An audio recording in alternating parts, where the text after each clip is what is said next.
Nakatikim ka na ba na King Okoy na may naglalakihang hipon? Nay, magkano po sa ano nyo, sa Okoy nyo po? 50 po isa. 50 ang isa. Ilang pirasong punho yan? Depende, may 10, may 8. Ay, may ganon. Depende po sa laki, no? Every Sunday po kayo nagtitinda. Araw-araw, Monday lang wala. Ayan po, Aling Ine. Ayan. Kayo po, anong pangalan nyo, Nay?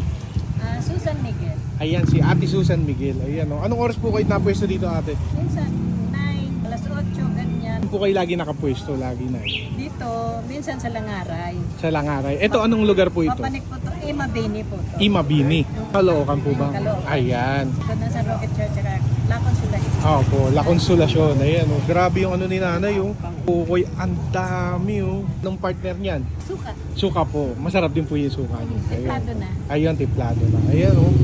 Grabe. Nay, sige po, pa-order po kami. Tikman ko po. 50 pesos. Napakasulit nito. Ang daming hipon. 8 hanggang 10 piraso. Depende sa laki.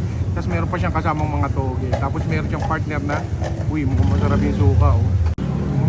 Suka. Uy, sarap ng suka, oh. Talagang malaman. Kasi hindi na siya ganun kalutong. Kasi naka-ready na siya dito kay nanay. Pero sa halagang 50 pesos, ang sarap itanin nito. Panalo.